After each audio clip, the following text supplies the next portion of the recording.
এই যে কোটা নিয়ে একটা অবস্থা আপনার সারা বাংলাদেশে, কাকে সন্তুষ্ট করতে চাচ্ছেন?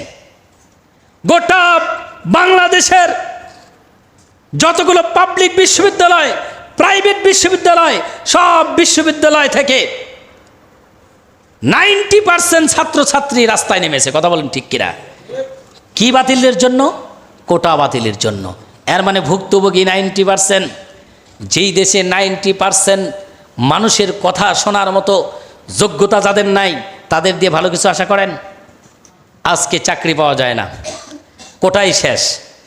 কিছুদিন আগে একটা বিজ্ঞপ্তি দিয়েছে, 23 জন নেবে। কয়জন নেবে? কোটার মধ্যে পড়ে গেছে 20 জন কোটার মধ্যে।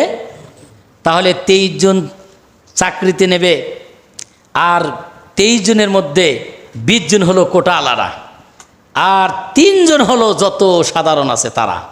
বলেন তো এটা কোন নিয়ম হয়ে এলো? কোন নিয়ম নীতি এটা? আন্দোলন কি এমনি করে?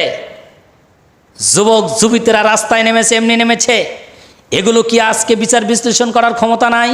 যারা টপ লেভেলে আছেন, মন্ত্রী মিনিস্টার, দেশের মানুষকে নিয়ে, দেশের জনগণকে নিয়ে যদি একটা দেশের সরকার ভাবে, তাহলে ওই সরকার অনেক দিন হায়াত লাভ করে।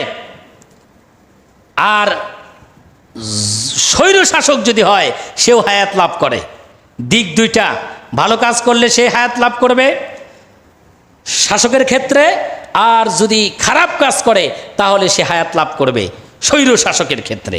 ভাইরা আমার, এই সিরাজগঞ্জের হিসাব করেন যে কি অবস্থা, কার ছেলে কয়জন মুক্তিযোদ্ধা আছে, হিসাব করেন। তাহলে 20টা যদি কোটার মধ্যে চলে যায়, তাহলে 3 জন চাকরি কিভাবে নেবে? এটা যদি আমাদের দেশের সরকার না বোঝে, আন্দোলন করতেই যদি শুধু দেয়, তাহলে আমরা যাবো কার কাছে?